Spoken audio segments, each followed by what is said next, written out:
Hola, ¿cómo están? Bienvenidos a una nueva edición de Agenda Austral que trae importante información en materia de investigaciones. Esto, por supuesto, siempre de la mano de la Universidad Austral de Chile y su sede Puerto Montt, que está generando cada vez más conocimiento, esta vez con excelentes novedades en materia de investigación y de Fondesit. ¿De qué se trata? Tenemos aquí a expertos invitados, ganadores de estos fondos, ¿cierto?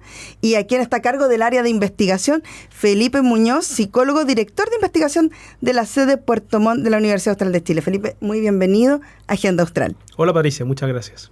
Y saludamos, por supuesto, a quienes hacen posible que la Universidad Austral siga avanzando también en lo que es en materia de investigación con estos fondos adjudicados, en este caso María Paz Gatica. Ella es abogada de la Universidad de Chile y doctora en Derecho por la Universidad de Edimburgo, profesora de Derecho Civil en la Escuela de Derecho de la Universidad Austral de Chile, sede de Puerto Montt. Muy bienvenida a Agenda Austral. Muchas gracias por la invitación, Patricia. Y también está con nosotros Rodrigo Navarrete, psicólogo de la Universidad de la Frontera y doctor en Ciencias Humanas de la Universidad Austral de Chile. Bienvenido, Rodrigo, a Agenda Austral. Muchas gracias por la invitación, Patricia.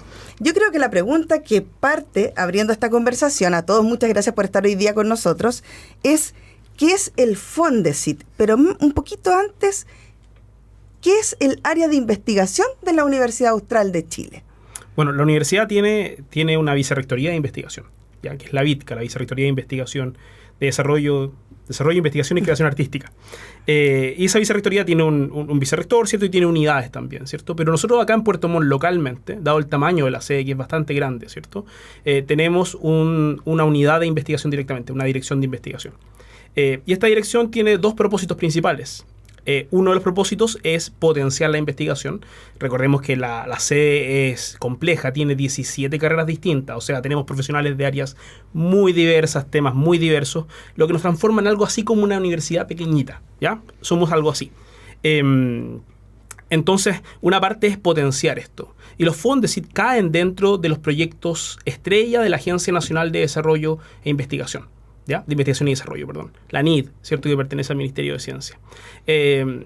Entonces, nosotros potenciamos la investigación, ¿cierto? Y en parte ayudamos a nuestros académicos a la obtención. Ahora, el mérito de la adjudicación es de los académicos, no nuestro. Nosotros somos facilitadores, potenciadores. Nosotros tenemos la suerte de tenerlos en la casa de estudio. Ellos son el talento, ¿cierto? Tanto María Paz como Rodrigo, como los otros ganadores y también los anteriores, ¿cierto? Pero nosotros buscamos potenciar eso, ¿cierto? Estos fondos, pero también hay otros proyectos que nos interesan, como los Fondef, pero es un tema bien amplio. Son hartos tipos de proyectos. Vamos a tener más programas distintos para eso. Y la segunda parte es la que dedicamos a evaluar. O sea, si tú avanzas sin saber quién eres, estás condenado al fracaso, ¿ya? Entonces, la sede de Puerto Montt tiene mucha claridad en que requiere de información clara respecto a su cuerpo académico, de lo que hace el cuerpo académico y cómo también potenciar ese cuerpo académico.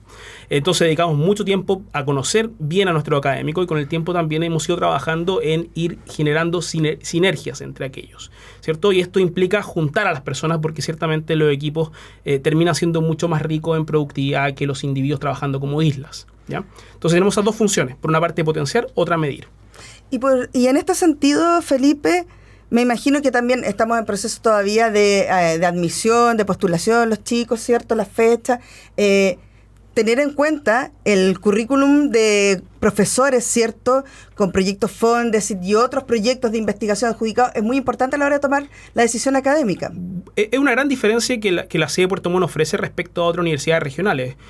Tú cuando vienes a estudiar a la sede de Puerto Montt vienes a estudiar con muchos académicos que se han ganado fondos. O sea, son personas que están avanzando sus campos de conocimiento de manera progresiva, ¿cierto? En distintas etapas, algunos más tempranos, otros en etapas más avanzadas, pero tú vienes a estudiar con personas que están moviendo el conocimiento hacia adelante. Tanto en términos de resolver problemas que tenga la sociedad, por ejemplo, como en términos de conocer y aumentar la masa teórica de conocimiento, ¿ya? Piensa tú, por ejemplo, que en esta adjudicación de fondos de iniciación, la sede obtuvo 4 y la ULA completa obtuvo 4. ¿Cierto? Imagínate. Entonces, eso te habla de que solamente la sede de Puerto Montt, ¿cierto? Tiene un peso muy fuerte. Hace dos concursos atrás obtuvimos 8. Después el año intermedio no fue más o menos, no lo voy a decir. ¿Ya? voy a hacer cherry picking. Voy a hacer cherry picking. Eso, es cíclico. Lo que pasa es que estábamos preparando para ahora. Es que esto ocurre un poco así, porque generalmente la adjudicación de proyectos y las publicaciones científicas, ¿cierto?, tienden a ir como de manera media cíclica. La gente se adjudica proyectos, pero gasta mucho tiempo hacerlo. O sea, tanto lo que María Paz, Rodrigo, Silvia, también Felipe, ¿cierto?, Felipe Almuna hicieron, requiere mucho trabajo. O sea, no es llegar y hacer, no es me levanté un día en la mañana y empecé a trabajar, ¿cierto? Es horas y horas y horas de dedicación y mucho esfuerzo. Son muy competitivos, son difíciles de obtener. Entonces, una persona que está empezando hoy día a estudiar, si elige a la Austral, la sede de Puerto Montt, va a estudiar con académicos, con académicas que están moviendo el conocimiento hacia adelante. Eso es importante. Y eso hay que pensar en ese sentido. Y los papás tienen que también pensar yo quiero una universidad donde me está enseñando alguien con un magíster de 25 años o quiero académicos que han ido avanzando en sus carreras que están empujando esto hacia adelante. Y la Austral ofrece eso. Y en este sentido también, Felipe, ya vamos a pasar a los invitados, explicarle un poco qué es el Fondesit a quienes nos están viendo y escuchando, y que muy curiosamente pudiese uno pensar que es algo muy lejano a la realidad del ciudadano de a pie. Pues, sin embargo, ahí se produce mucho conocimiento vital para el día a día de la sociedad. De hecho, es como el fondo maestro, ¿cierto?, de la agencia de investigación. Fondesit hace referencia a ciencia básica. ¿Qué significa eso? Que es ciencia dedicada principalmente a empujar las barreras del conocimiento teórico. Esto implica que no necesariamente va a resolver un problema, pero tú tienes que comprender cosas para cambiarlas. Exacto. Entonces, Fondesit te permite muchas veces generar este conocimiento que después, a veces, ¿cierto?, termina guiándose, ¿cierto?, hacia conocimiento aplicado. Ahí el Fondef es el instrumento maestro, ¿ya? Entonces, Fondesit es ciencia básica, conocimiento, Fondef es ciencia aplicada y resolución. Hay distintos tipos de Fondesit. El Fondesit de iniciación, que es el que ganaron tanto María Paz como Rodrigo, ¿cierto?, está pensado en personas que recientemente obtuvieron el doctorado, están ya desarrollando una carrera investigativa y ahora la van a afianzar con estos fondos, ¿cierto? Y posteriormente viene el regular, que es como al que compiten todos, ¿cierto? Es como mucho más amplio, y también está el Fondesit de exploración, que es más reciente, que está buscando ideas más alocadas, que buscan cambiar paradigma y cosas así. O sea, hasta el mismo Fondesit se va modernizando y viendo que la sociedad va cambiando y que hay que empujar en diferentes aspectos. Y va buscando un poco romper también o sea, para ganarte una iniciación o un regular, tú tienes que hacer cosas que tus pares consideran que es muy valioso para la sociedad. O sea, de algún modo, tanto Rodrigo como María Paz, al ganarse esto, sus pares le han dicho la idea que ustedes tienen es una idea importante para la disciplina en la que ustedes trabajan, ¿ya? Entonces, Fondesit tiene esa validación de que son pares, además, la que el otro. No es sorteo, no es suerte, ¿cierto? Claro. Requiere mérito y por eso es tan difícil y por eso a la universidad le importa tanto tener académicos que ganen este tipo de proyectos. Ahora, hemos sido bastante exitosos en la sede, creo que seguimos creciendo y queremos mucho más de esto, obviamente. Excelente. Y ahora vamos a conocer las iniciativas que hoy nos convocan. María Paz Gatica, el proyecto se titula, según lo que yo tengo entendido, Las infracciones permanentes a la Ley de Protección de los Derechos de los Consumidores. Un temazo. Temazo hoy en día. Muy real. Sí, 100%. Muy real y muy concreto. Sí. Mira, el proyecto se inserta en el área de las sanciones que se pueden aplicar en virtud de la ley del consumidor. Cuando un proveedor infringe la normativa de protección del consumidor, le pueden aplicar una multa, ¿cierto? Yeah.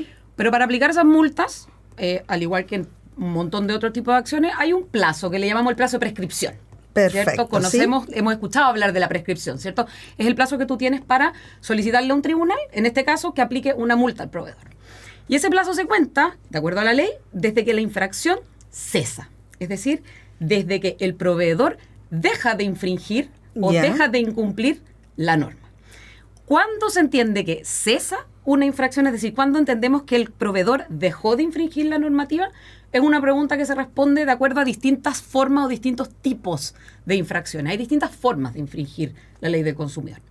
Y entonces, por ejemplo, yo puedo tener acá, estamos mirando al mar, ¿verdad? Y yo puedo tener aquí, en la costanera, un gran cartel con una publicidad engañosa, por ejemplo. Ya. Mientras yo tengo el cartel arriba, ¿verdad? Y toda la gente que lo ve, o sea, que toda la gente que pasa lo puede ver, yo sigo infringiendo la normativa, ¿cierto?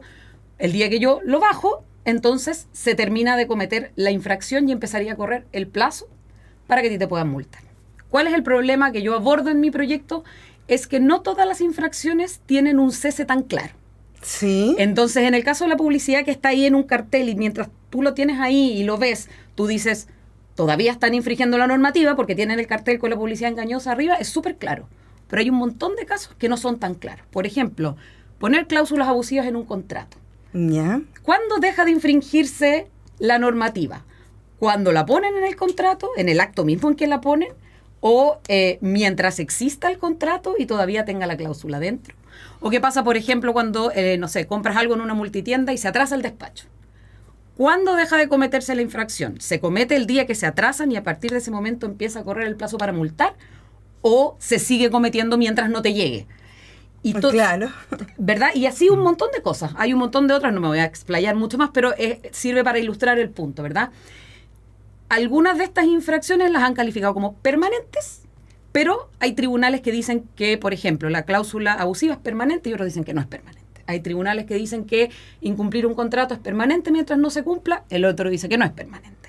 Y entonces tenemos sentencias conflictivas y mi proyecto busca justamente tratar de despejar esa incógnita para tener más certeza de cuánto tiempo tenemos para multar a los proveedores. Eso apenas es mi proyecto. Tenga conclusión, la vamos a invitar porque aquí los consumidores vamos a estar enterados porque es una tremenda pregunta la que va a responder tu investigación, María Paz. Así que mucho éxito en aquello. Y Rodrigo, en el caso de Rodrigo, ¿cierto? Emprendedores mapuche huilliches en la región de los lagos, experiencias, subjetividades y trayectorias. Cuéntanos un poco de qué se va a tratar aquello. Bueno, mi proyecto tiene que ver con... En general, primero tiene que ver con el estudio un poco de las políticas para la superación de la pobreza indígena y que ya tenemos varias décadas donde ha habido un fuerte giro hacia las políticas del emprendimiento. En general, vivimos en una sociedad como está muy volcada a que todo se resuelva a través del emprendimiento. Todos tenemos que ser emprendedores, todos tenemos que superar nuestros conflictos en nuestra vida a través del emprendimiento.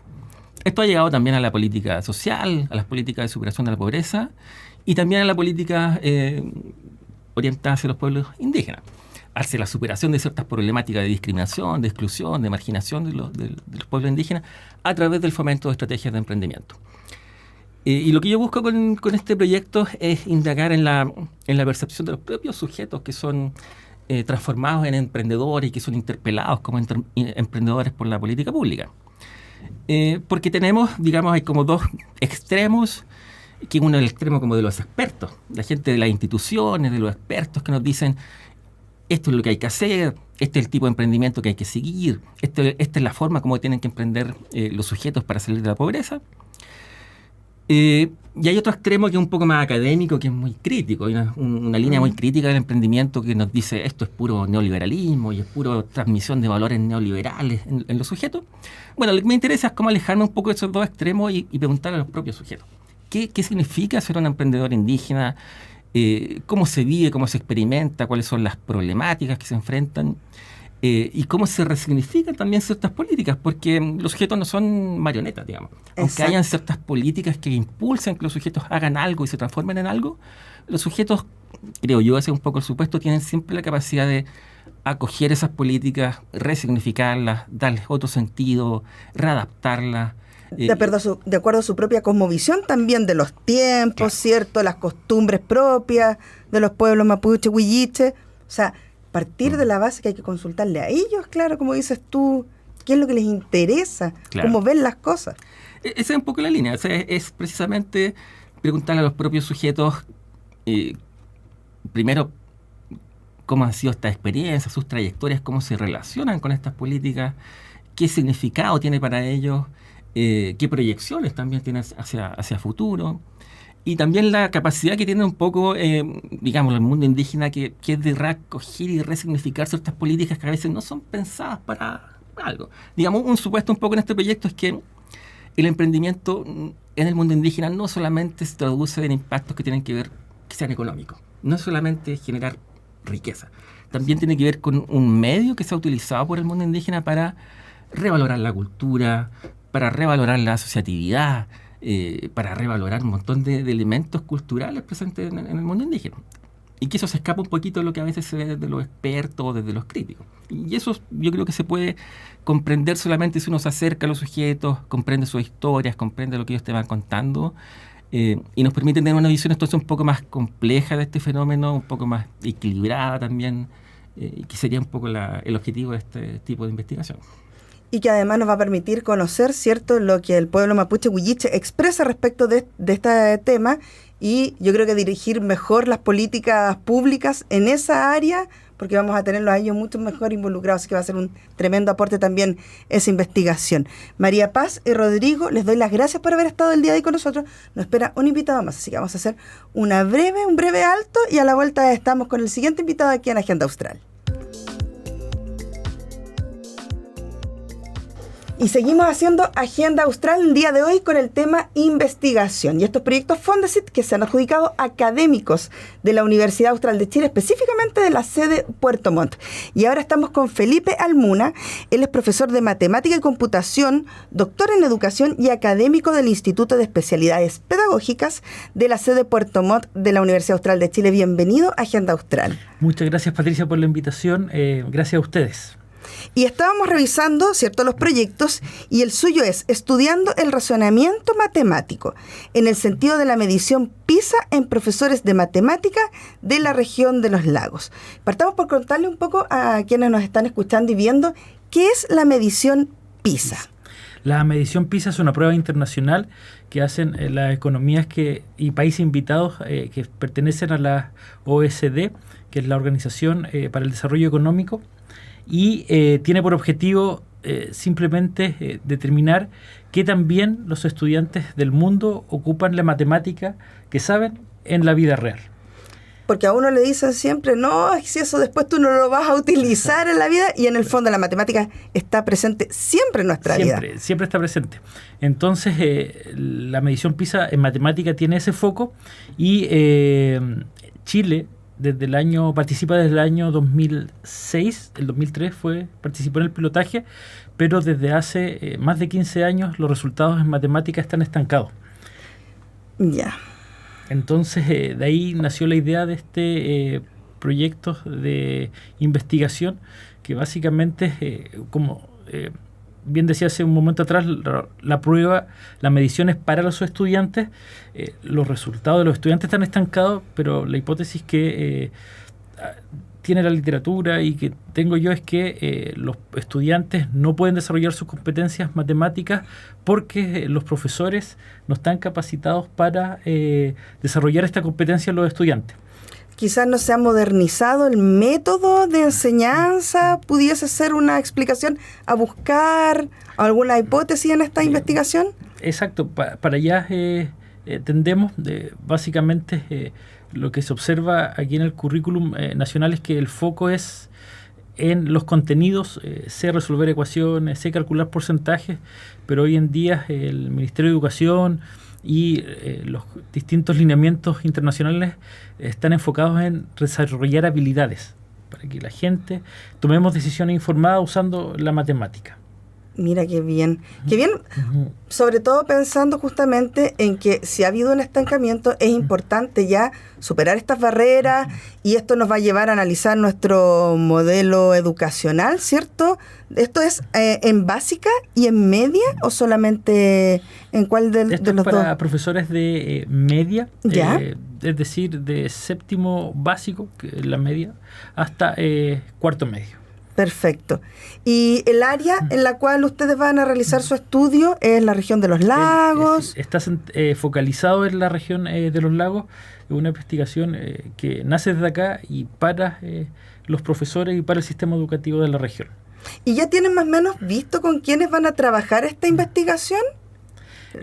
Por ejemplo, por decir, los colegios de tal zona. Sí. O si algún colegio quisiera ser parte de esta investigación. Estamos en la etapa de inicio, pero tenemos pensado trabajar con colegios de todas las provincias de la región, básicamente, y tú sabes que el territorio es bastante amplio. La región más grande. Es la región más grande, con mucha harta ruralidad. Entonces, la idea es también atender y darle voz y tratar de ayudar de forma positiva a estos establecimientos que quedan relegados. O sea, yo creo que el aporte de este estudio, Felipe, sin saber mucho del tema, va a ser tremendo, porque en el fondo esto va a responder a una pregunta que quizás nadie se ha hecho todavía como para poder dar el siguiente paso en avanzar en la educación en Chile, en materia de la matemática en este caso, y que a nosotros como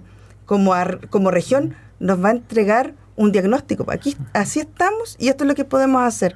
Es un tremendo aporte. ¿Y ustedes cuándo ya tienen pensado empezar con lo que es el trabajo de campo en esta materia? Luego de las formalidades iniciales administrativas de este proyecto, el primer año es de diagnóstico, pilotaje, y ya el segundo año, es decir, el 2026 ya es el levantamiento de datos y empezar con el trabajo con los profesores y profesoras. Aquí me salto en la siguiente duda, porque yo me imagino esto así a grandes rasgos y me imagino mucha gente trabajando en este proyecto.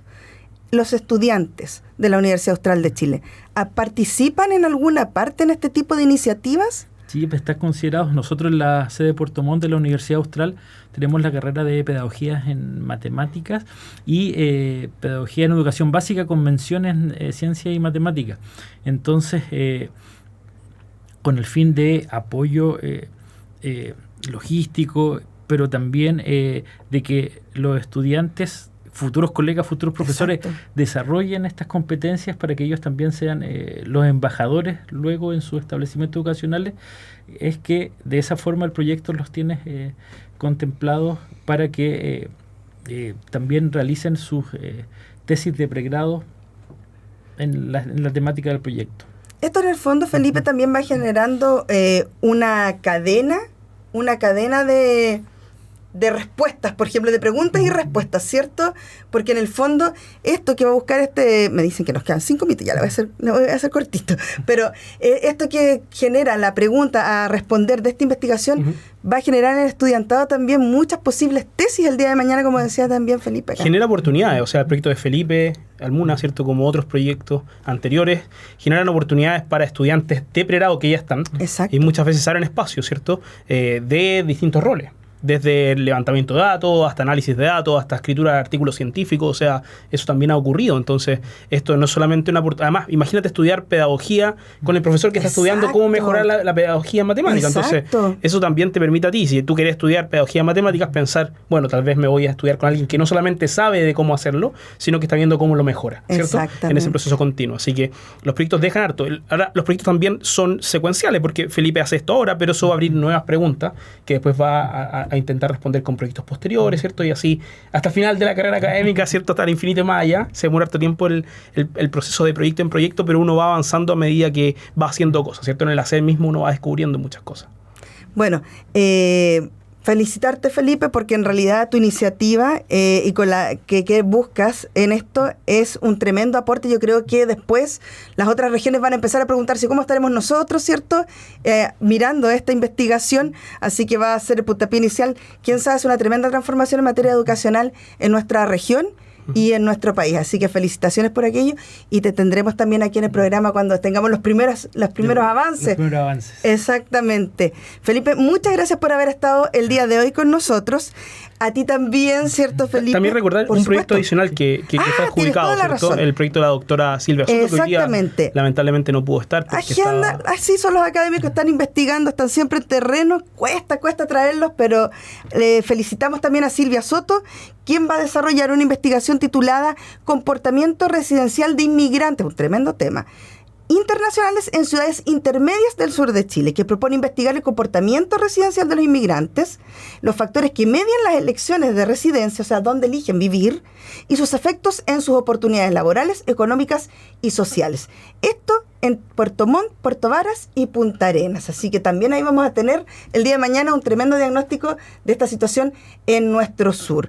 Felipe, también a ti te quería agradecer. Muchas gracias por haber traído el día de hoy a estos académicos, ¿cierto? Por presentarnos lo que hace la unidad de investigación. Y cuando quieran, Agenda Austral está aquí para ustedes. Gracias. Muy feliz de tener. Y a ustedes muchas gracias por su sintonía. Nos encontramos la próxima semana en un nuevo programa de Agenda Austral.